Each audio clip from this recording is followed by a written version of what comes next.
ರಾಮಪುರ ಎಂಬ ಒಂದು ಊರಿತ್ತು. ಆ ಊರಲ್ಲಿ ರಾಮು ಎನ್ನುವ ಒಬ್ಬ ರೈತ ತನ್ನ ಹೆಂಡತಿ ಜೊತೆ ವಾಸಿಸುತ್ತಿದ್ದ.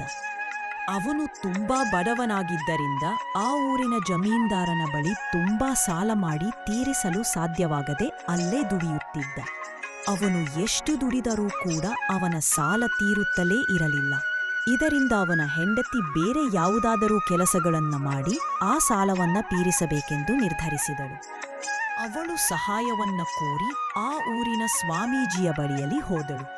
ಸ್ವಾಮೀಜಿ, ಕಷ್ಟ ಎಲ್ಲರಿಗೂ ಬಂದೇ ಬರುತ್ತದೆ. ನಾನು ನಿಮಗೊಂದು ಕತ್ತೆ ಕೊಡುತ್ತೇನೆ. ಅದನ್ನು ಬಳಸಿ ಯಾವುದಾದರೂ ಒಂದು ಕೆಲಸವನ್ನು ಕಷ್ಟಪಟ್ಟು ಮಾಡಿ ಎಲ್ಲವೂ ಒಳ್ಳೆಯದಾಗಲಿ. ರಾಮು ಹೆಂಡತಿ ತಂದ ಕತ್ತೆಯ ಬಗ್ಗೆ ವಿಚಾರಿಸಿದನು. ಅವನ ಹೆಂಡತಿ ನಡೆದ ಎಲ್ಲಾ ವಿಷಯಗಳನ್ನ ವಿವರಿಸಿದಳು.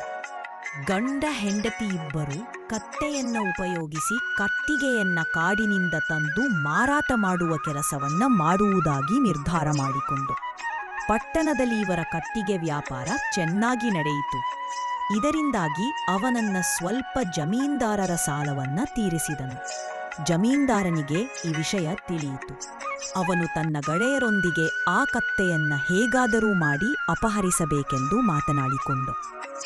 ಮರುದಿನ ರಾತ್ರಿ ಹೊತ್ತು ಯಾರಿಗೂ ತಿಳಿಯದ ಹಾಗೆ ಜಮೀನ್ದಾರ ರಾಮುವಿನ ಮನೆಗೆ ಕತ್ತೆಯನ್ನು ಕಳ್ಳತನ ಮಾಡಲು ಬಂದನು. ರಾಮು ತನ್ನ ಕತ್ತೆಯನ್ನು ಮನೆಯ ಹೊರಗೆ ಕಟ್ಟಿಹಾಕಿದ್ದ.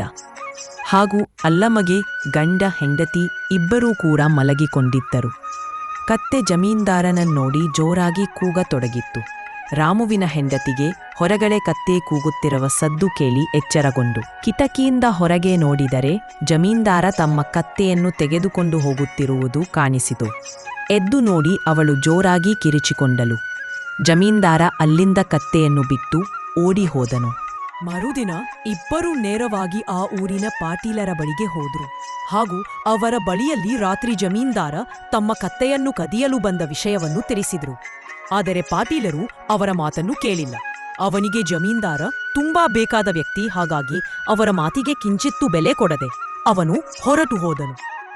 ಇದರಿಂದ ಬೇಸರಗೊಂಡ ಗಂಡ ಹೆಂಡತಿ ಇಬ್ಬರೂ ಬೇರೆ ಊರಿಗೆ ತಮ್ಮ ಕತ್ತೆಯೊಂದಿಗೆ ಹೋದ್ರು.